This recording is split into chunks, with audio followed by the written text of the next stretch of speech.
Salam, hər birinizə yeni izah videosuna xoş gördük. İzahımız kimya 1-ci hissə, DİM 2025 toplusu. Səhifə 38, maddə miqdarı Avogadrov qanunu bölməsində ətraflı yazılı cavab təyin olunan tapşırıqlar olacaq. Vaxt itirmədən keçək testin izahına.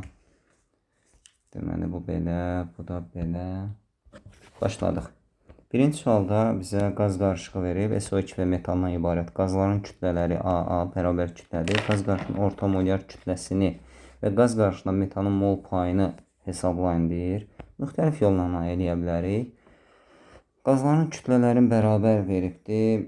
Məsələn, SO2 və CH4. Orta molyar kütləni tapmaq istəyirsə, vacib deyil ki, oradakı dəqiq kütlələri bilərsiniz. Kütlə nisbəti və ya mol nisbəti, daha doğrusu mol nisbətini bilsəniz kifayətdir. Yəni, məsələn, SO2 MR 64-dür, metan isə 16-dır. Bunları eyni kütlədə olacaq şəkildə götürsək, 1 mol SO2 götürür, 4 mol metan götürsək, hər ikisinin kütləsi 64 olacaq. İndi, qarşıda qazların molları 1-in 4-ə nisbətdədir.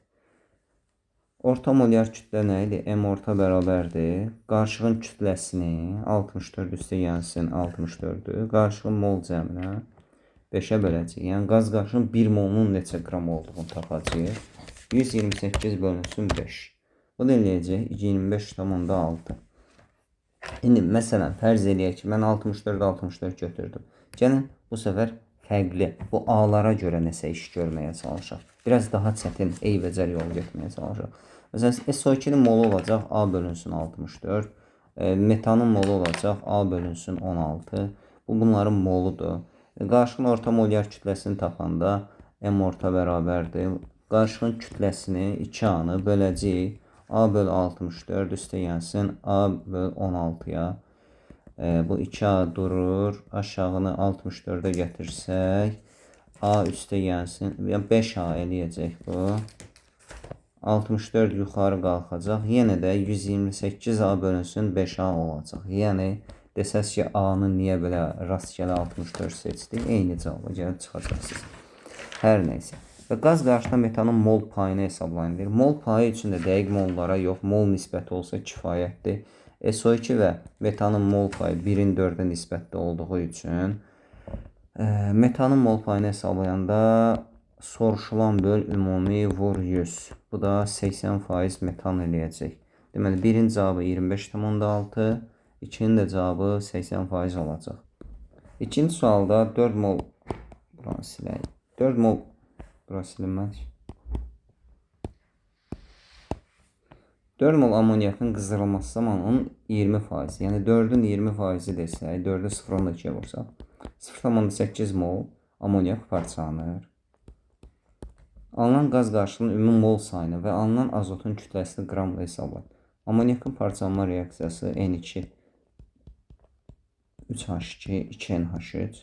Deməli, 2 mol amonyak parçalandıqda 1 mol azot alınır, 3 mol hidrogen və 0,8 mol amonyak parçalandıqda nə qədər azot, nə qədər hidrogen alınır. Deməli, bu 0,8 ixtisar eləsək 1-in 4-ü. 2 dəfə 0,4 bu olacaq. 1,2 mol bu olacaq. İndi alınan qaz qarışığı, alınan qarışıqda 4 mol amonyakın 0,8-i parçalanırsa 3,2 mol NH3 qalacaq. Üstə gəlsin 0,4 mol N2 alınır. Üstə gəlsin 1,2 mol da hidrogen alınır. Və ümumi mol sayı 3,2 üstə gəlsin 1,6, 4,8 mol olacaq. Ümumi mol sayı 4,8 mol olacaq. Və alınan azotun kütləsini istəyir. Azot 0,4 mol alınır. MN2 azotun alınan molunun MR-nə 28-ə vurur. Onda 4 vurulsun 28, 11,2 eləyəcək. Əslində burada qaz qarışığının ümumi mol sayını bir dənə də üsul deyim sizə. Deməli, 2 mol amonyak parçalandıqda 1 mol azot, 3 mol hidrogen alınır. Ümumi 2 mol artım olur. Və 0,8 mol parçalandıqda neçə mol artım olar desək, elə 0,8 mol artım olacaq. Yəni 4 mol amonyak parçalanmadan sonra 4,8 mol qaz qarışığı əmələ gətirəcək. Onun içində həm artıq qalan amoniak, həm azot alınan, həm alınan hidrogen var. Üçüncü üsul. Bu reaksiyaya əsasən X qazın kimya formulunu və havaya görə nisbi sıxlığı müəyyən edin. Əvvəlcə əmsallaşmış oksigen sayına baxsaq, 26 oksigen var, 8 2 16, o da 10. Yəni oksigen yoxdur X-in tərkibində və 2X-dir, 2 dənə C, H yazırıq, 8 dediyə 4, 20 dediyə 10. Deməli X qazı C4H10, yəni butandır. Butanın formulunu tapdıq. Havaya görə nisbi sıxlığın hesablayası olsa, butanın emerini bu 58 eləyir. Böyle 29 havaya, bu da 2 eləyəcək. Dördüncü reaksiya əsasən, qrafikə əsasən kimyəvi reaksiyanın tənliyi tərtib edin və X müəyyən edin. Deməli, yuxarıdan gələnlər reaksiya girənlər də A və B reaksiya girib C plus D alınıbdır. Və görürük ki, A 12-dən kütlə zaman qrafikdir. 12-dən 6-ya gəlib 6 qram A reaksiyaya girib və bu zaman 10 qram B sərf olunub, X qram C alınıb, 12 qram da D alınıb. Maddə kütləsinin saxlanmasına qanuna görə reaksiya daxil olan maddələrin kütlələrin cəmi, yəni tam sərf olma anlamında təbii ki, reaksiyada alınan maddələrin kütlələri cəminə bərabərdir. Buradan da X-i tapsaq 4 eləyəcək, X 4-dür. Reaksiyanın tənliyi də bu yazdığımız kimidir. 5-ci sual. X qazı molyar kütləsidir və qarışığın orta molyar kütləsini müəyyən edin. X-in tərkibində NO2 və X var. NO2 və X qazlarından ibarət qarışıqdır. Qazların kütlələri NO2 9,2 qramdır. X 4,8 qramdır. Qarşıda molekul sayı 3,1 vur 10^23, yəni bunu 6,2 vur 10^23-ə bölsək, bu 0,5 mol edir. Deməli, bu qazların mollar cəmi 0,5 moldur. NO2-nin emeri bildiyimiz kimi 46-dır. 9,2-ni 46-ya bölsək, bu 0,2 mol edir. Deməli, bu qarışıqda 0,2 mol NO2 varsa və qaz qarışığının ümumi mol sayı 0,5 moldursa, 0,3 molda X var. Və 0,3 mol X 4,8 qramdır. 0,3 mol X-in 0,3 molu 4,8 qramdırsa, bəs 1 mol X nə qədərdir? 1 mol molyar kütlədə M desək, M bərabərdir 16. Molyar kütləsini tapdıq. Və qarışığın orta molyar kütləsini deyirsə, qarışığın orta molyar kütləsi M orta nü1 M1 üstü gəlsin nü2 M2 bölsün nü1 plus nü2 və yaxud qarışığın kütləsini 9,2 üstü gəlsin 4,8-i qarışığın ümumi mol sayına 0,5-ə bölür. Bu da eləyər 9,2 üstü gəlsin 4,8 bölünsün 0,5 28 eləyəcək. İkinci cavabı 28 olacaq. 6-cı suala baxırıq. Qaz qarışığı, hidrogen və oksigen mol miqdarları orta molyar kütlə. Orta molyar kütlə dedik ki, mollar verilibsə, M orta bərabərdir nü1 M1 üstü gəlsin nü2 M2 bölünsün nü1 üstü gəlsin nü2. Mən bayaqdan məsələn deyirdim, qarışığın kütləsinin qarışığı mol sayına, ümumi mol sayına bölürük. Bu nü1 M1 elə M qarışıq deməkdir. Bunu yadda saxlayın. Bunu biz sizə nəzəriyyədə demişik. Nəzəriyyədə var bu barədə. İndi bizim nəzəriyyə hardadır onu? Bəli. Buradadır. Hani buradadır? Qaz qarışıqları, qaz qarışığının kütləsi bax görün. M1, nü1 M1, nü2 M2. M orta haqqında da burada demişik ki, M orta M qarışıq bölünsün qarışıqdır. M qarışığına yerinə bunu yaza bilərsiniz.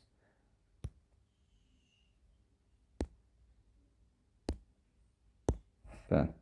İndi buradan 2 vurulsun hidrogen emeri 2'ye, üstə gəlsin 3 vurulsun oksigen emeri 32'ye bölsün mollar cəmi 5. Bunu hesablamaq lazımdır. Bu 96 eləyir. 4 gəlsə 100, 120. Qarışığın hidrogenə görə nisbi sıxlığı. Hidrogenə görə, qarışığın hidrogenə görə nisbi sıxlığını dedikdə, qarışığın M ortasının 20'ni bölürük hidrogen emeri 2'ye. Bu da eləyir 10. 7-ci suala baxırıq. 7-ci sualda X2O5-in bir molekulun kütləsin M0 X2O5 bərabərdir 142 böl NA verib və nisbi molekul kütləsini istəyir. Biz bilirdik ki, bir molekulun kütləsi M böl NA-dır. Yəni maddənin molyar kütləsini NA-ya böldükdə alırıq. Demək ki, bu maddənin nisbi molekul, daha doğrusu molyar kütləsi 142 qram bölünsün moldur. Və molyar kütlə də ədədi qiymətcə nisbi atom kütləyə bərabər olduğu üçün nisbi molekul kütləsi A ilə işarə olunub. A ilə 142-dir. Və X elementin nisbi molekul kütləsini istəyir. Elementin nisbi molekul kütləsini və nisbi atom kütləsini. Elementlərin biz bəsit halda tək atomlu elementlərin nisbi atom kütləsini tapırıq da, bildiyiniz kimi nisbi molekul kütləliyi yox. Onun üçün də 2x plus oksigen 5 vur 16 80 bərabərdir 142 desək, x-i taparıq 31 eləyər bildiyim qədər fosfor. 8-ci sual. Qaz qarışığında hidrogen və T2, yəni bu da hidrogendir, tritiumun bəsit maddəsi eyni həcmlidir. Qazların nisbi sıxlığını hidrogenə görə və heliuma görə istəyir. Əgər biz qazların hidrogenə və ya heliuma görə nisbi sıxlığını istəyiriksə, o zaman bu qaz qarışığının orta molyar kütləsini tapmalıyıq. M orta da bərabərdir. Qazların eyni həcmdə və ya eyni molda verdikdə qazlar orta molyar kütlə ədədi ortadır. Yəni H2 2 və T2 3/3 6-nı toplayıb böləcəksiniz 2 ədədi orta. 2 qazdan ibarət olan qarışığın ədədi ortası. Bu da eləcək 4. Gəldik 9-cu suala. H2NH3 qarışığı verir. Proton sayı 26 mol, neytron sayı 14 mol. Qaz qarışığının orta molyar kütləsini hesablayın. Bu qarışığın 1 moluna, yəni orta molyar kütləsi 1 mol deyilir. Neçə mol metan əlavə olmalıdır ki, alınan qarışığın orta molyar kütləsi 14 qram böl mol olsun. Deməli, burada bizə verilib H2 və NH3 qarışığı. Deməli, buradan proton sayı.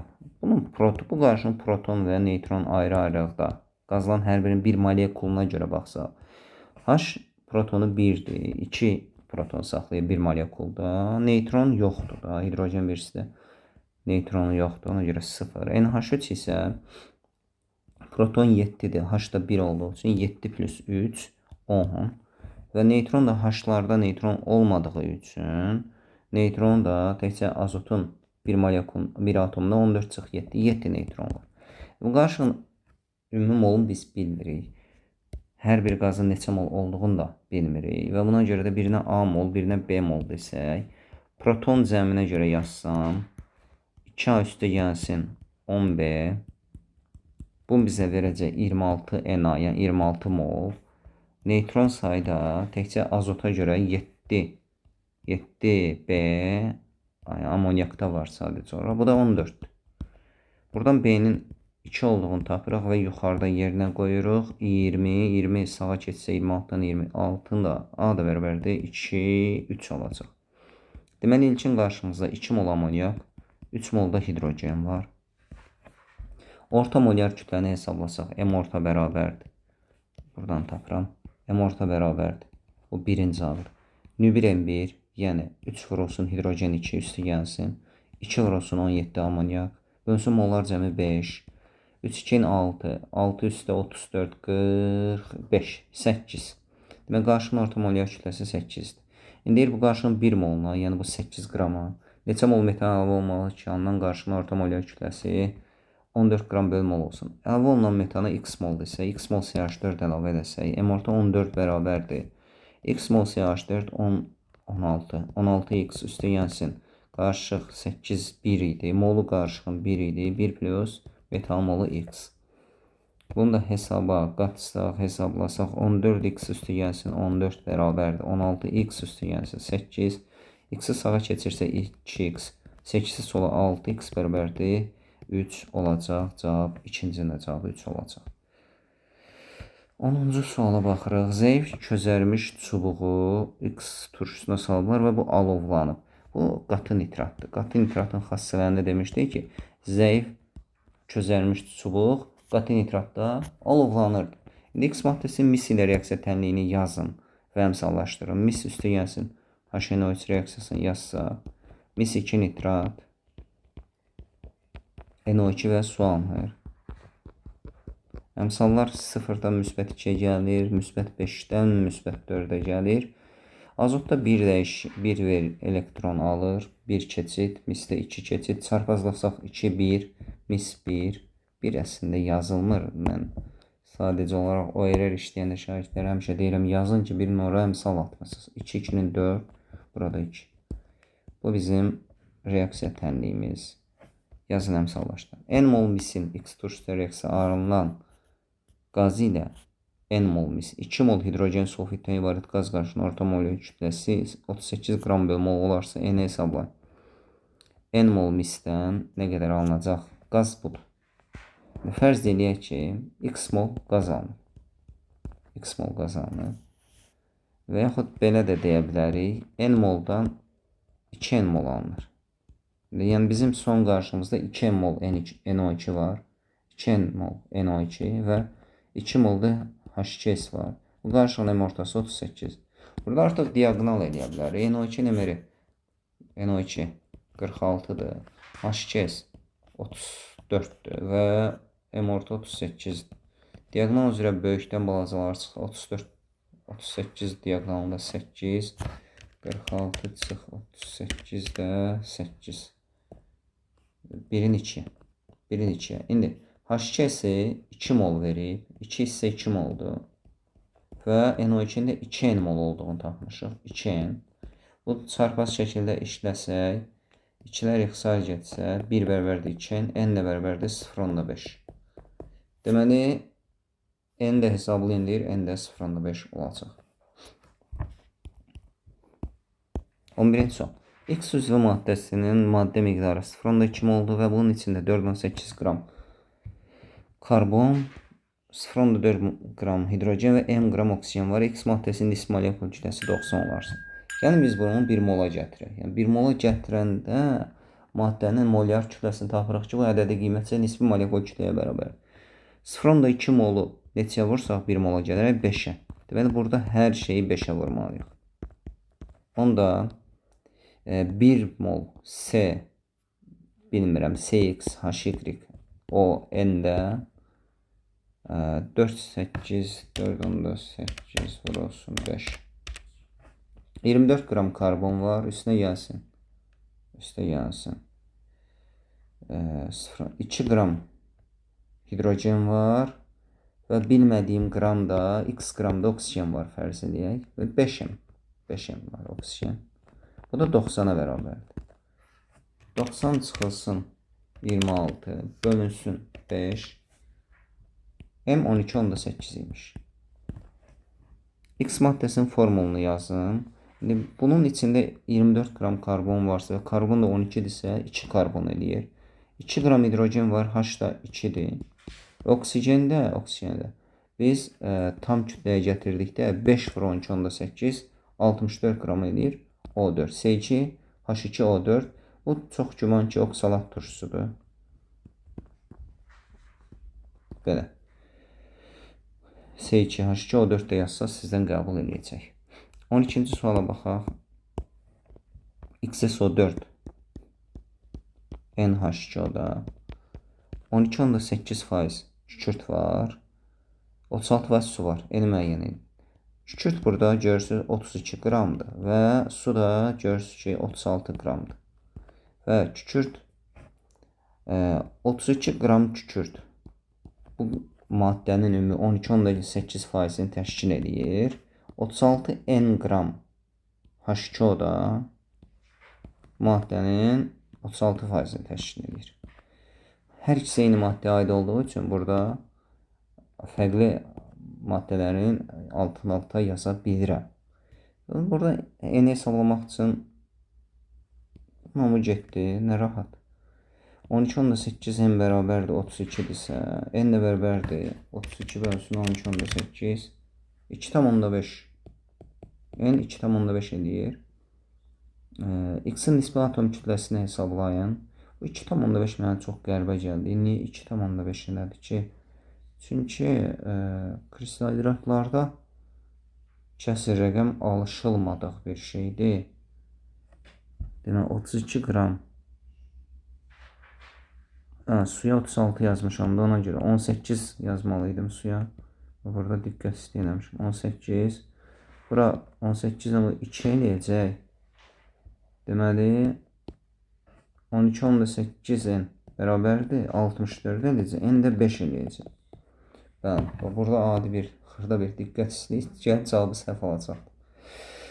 X-in nisbi atom kütləsini hesablayın deyirsə, X-in nisbi atom kütləsini hesablayaq da. Bunun MR-in biz hesablaya bilərik. X SO4 vurulsun 5H2O-dur. Və 36% su var burada. 36% su var. 36% su var. 12,8% kükürt var. Əslində faizlər üsulu ilə gedib işləyə bilərik. Və yaxud da ümumi MR-i tapıb MR-dən bu bildiklərimizi çıxada bilərik. Yəni hər iki üsulu deyərəm. Məsələn, burada kükürt 32 qramda 12,8% isə oksigen 64 qramda 2 dəfə çox faiz eləyəcək. Yəni oksigenin buradakı kütlə faizi 25,6-dır. 25,6-dır. Onda X-ə qalan faiz də 100-ə tamamlanmalı deyil.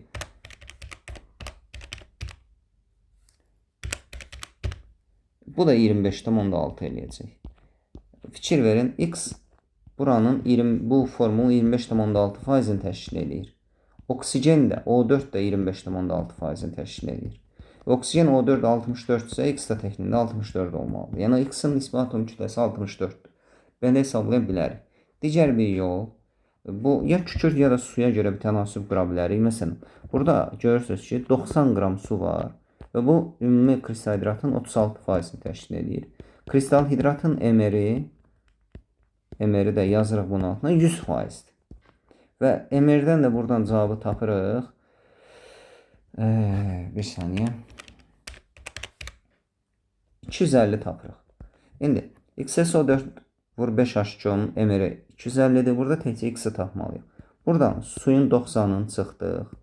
Və buradan SO4 veririk də 96-nı çıxdıq. Yerə X-in ayrı qalacaq. 250 çıx, 90 çıx. 96, cavab 64 eləyəcək. Yəni bu şəkildə də baxa bilərsiniz. Hər ikisi ilə həll eləyə bilərsiniz. 13-cü suala baxırıq. Deməli, qarşılıqda azot və helium var. Qarşılıqda hər birinin kütləsi mm'dir. Qaz qarşının orta molyar kütləsini müəyyən edin deyir.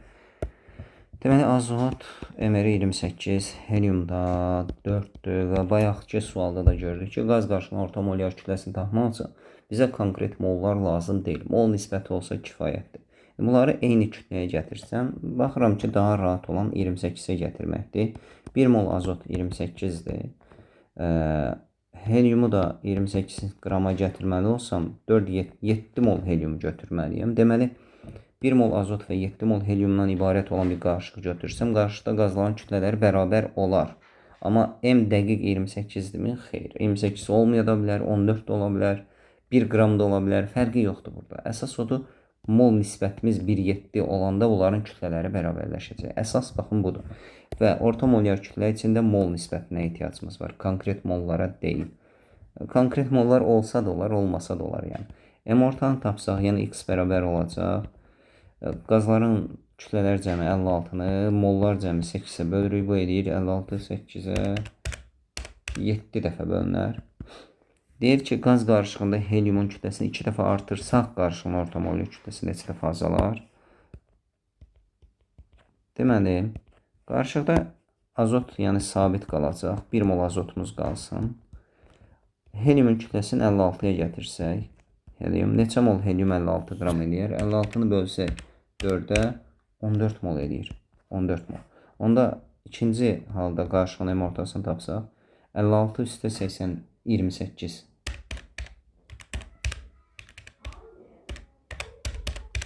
84 eləyir. Və mol cəmi 15-ə bölürük. 84 bölü 15-imiz də 5.6 eləyir. İndi 7.6-dan 5.6-ya gəlibsə neçə dəfə azalıb deyirdi. 7-ni 5.6-ya bölürük. Bu da 1,25 eləyəcək. Cavabımız 1,25 olacaq. 1,25 dəfə azalır.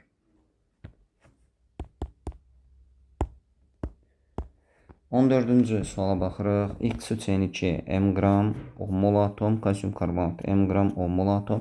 Kalsium karbonat bilinən formuldur və M-ləri də bilirsiniz ki 100-dür.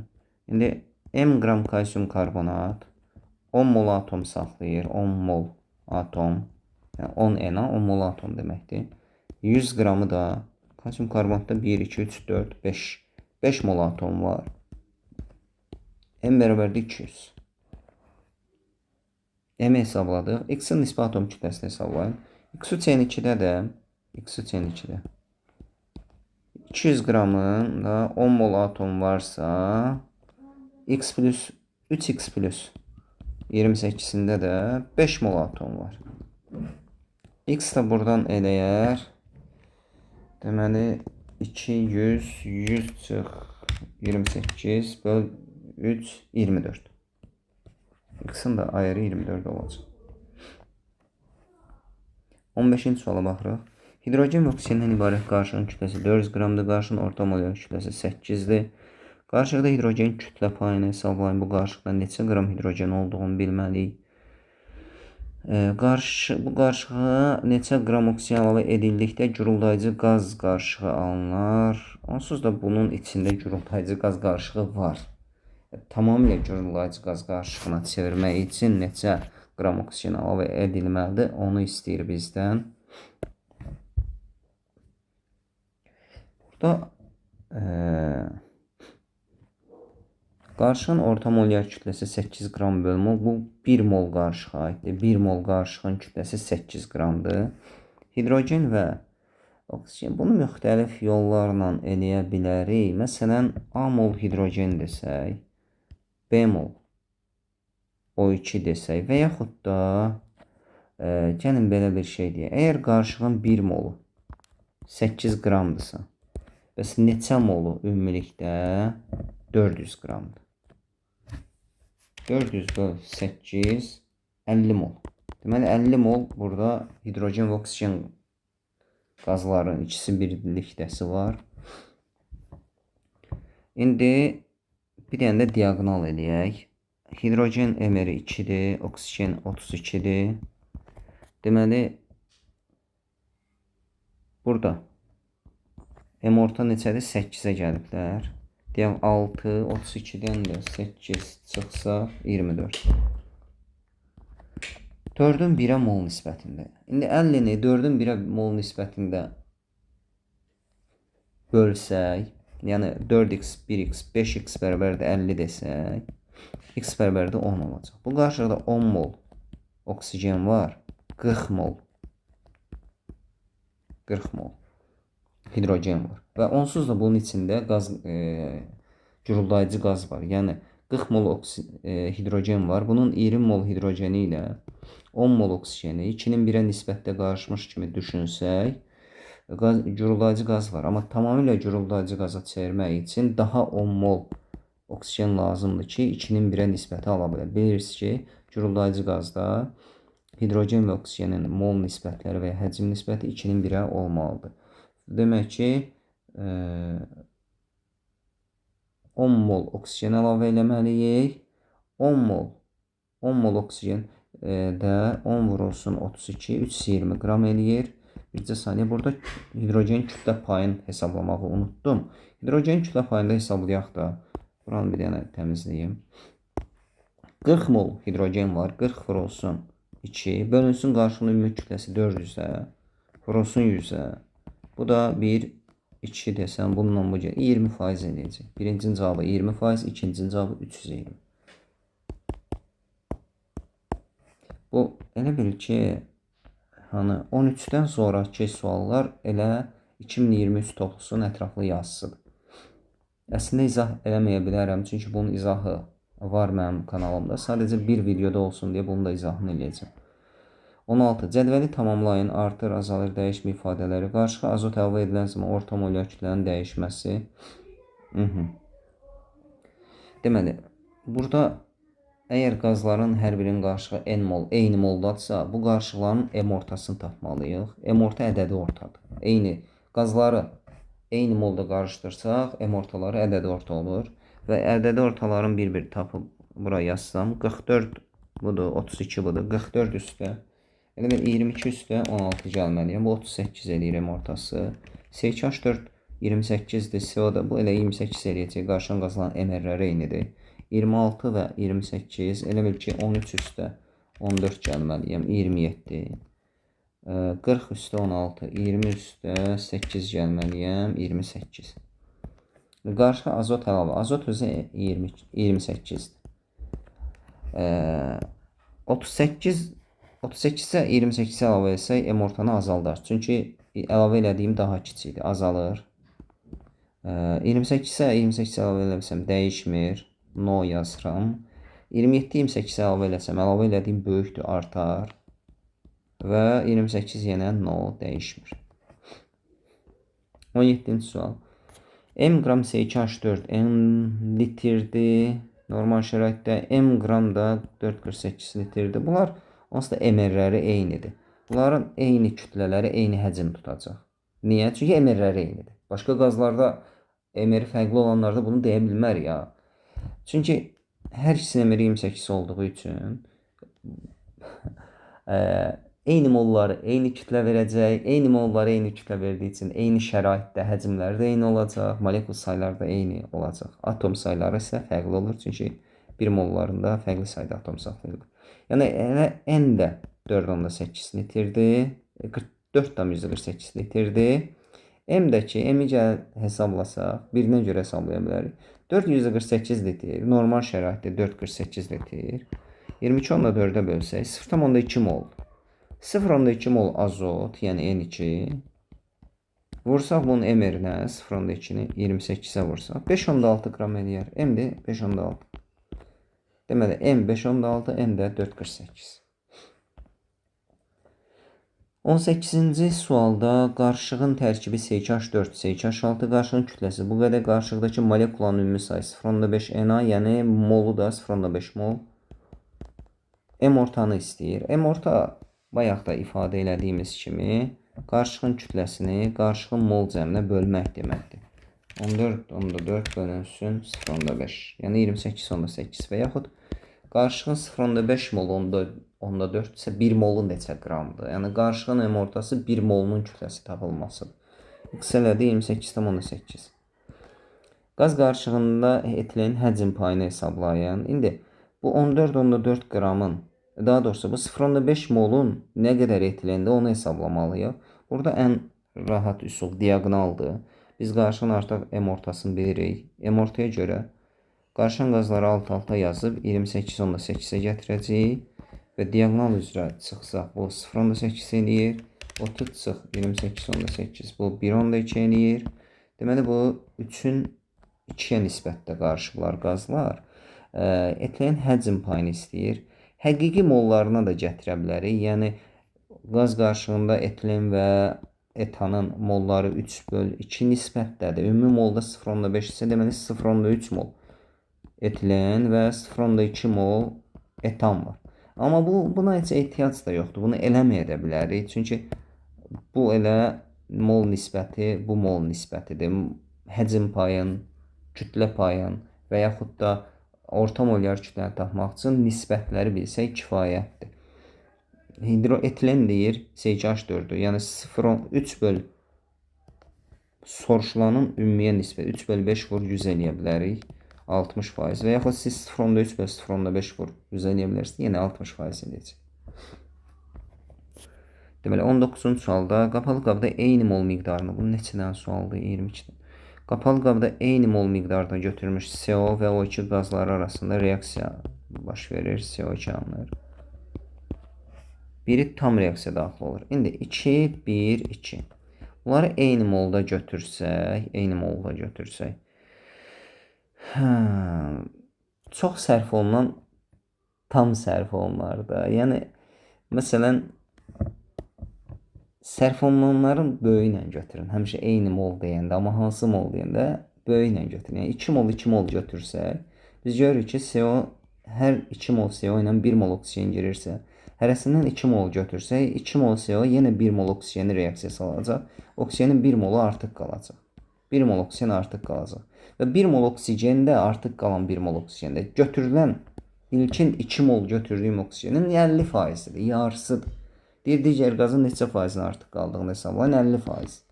2 mol götürsək 1 molu reaksiya girəcək, 1 molu artıq qalacaq. Və yaxud siz 4 mol götürsəz 2 molu yenə reaksiya girəcək. 100 mol götürsəz 50 molu reaksiya girəcək. Çünki bu mol nisbətindədir. Və reaksiyadan sonra qabda olan qaz qarışımının orta molyar kütləsini hesablayın. İndi reaksiyadan sonra CO dedi ki, tam bitdi. Oksigen 1 mol artıq qalır və 2-dən 2 alınırsa, yenə 2 mol CO götürürsə 2 mol CO2 alınacaq. Qaz qarışımımız 1 mol oksigen və 2 mol CO2-dən ibarət olan qaz qarışımıdır. Yəni orta molyar kütləsi də 1 vurulsun 32 üstə gəlsin. 2 vurulsun 44 bölünsün mol cəm 3-ə.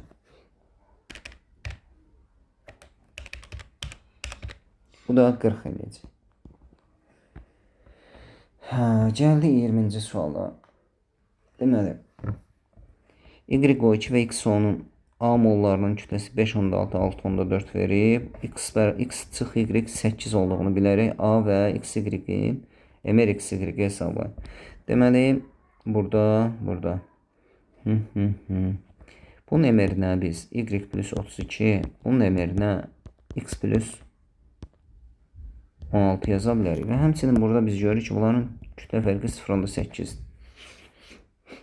Bəs normalda 1 mola görə bunların arasında neçə qram fərq var? Bunu hesablamağa çalışaq. Ona görə Y-i X ilə əvəz edəcəm.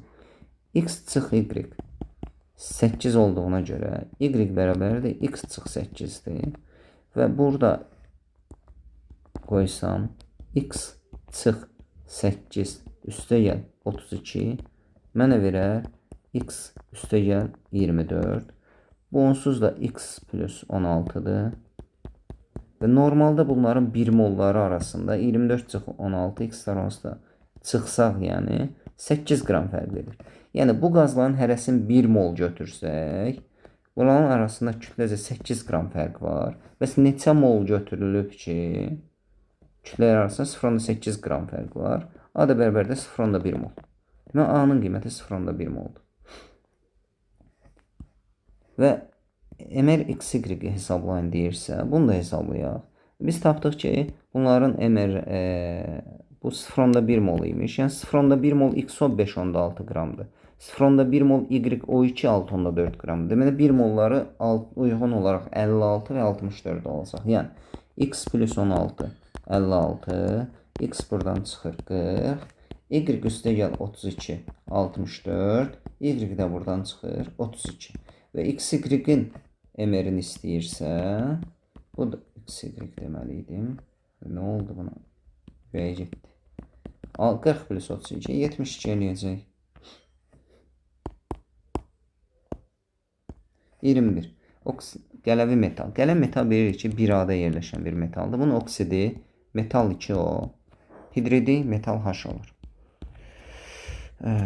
Nisbi molekul kütləsi A bərabər olacaq 2x üstə gəl 16, B bərabər olacaq x üstə gəl 1.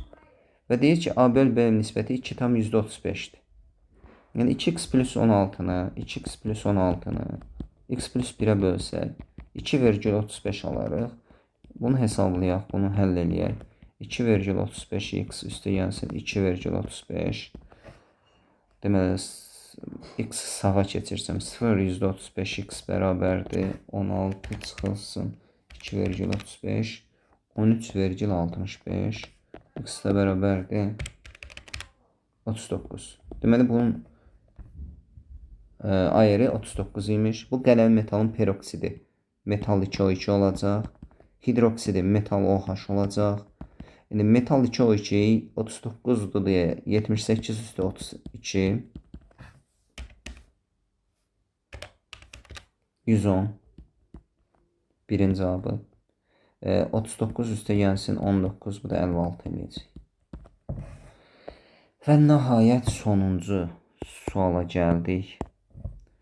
C3H8 m qram, CO2 m qram, CO 2,8 qarşının ümumi kütləsi 20,4. Qaz qarşının ümumi həcmini hesablayın qarşının artım miqdar oksigen yanmasına. Bəli. Deməli, emerləri bunun 44 və bu da 28-dir. İndi 2,8 qramı, 2,8 qramı. Bu 0,1 moldu. Bunu da bir qırağa qeyd edək. 20,4-dən çıxıram 2,8-i alt-alta çıxma yazıb kalkulyatorla hesablayıram. Bu da ayrı bir paradoksdur. 17,6. Deməli bu 2m'in cəmi 17,6-ya bərabərdir. M də bərabər olacaq 8,8. Deməli m'lər 8,8 imiş. Və mollarını tapsaq 8,8-i 44-ə bölsək 0,2 mol edir. Bunlar hər ikisi 0,2 moldur.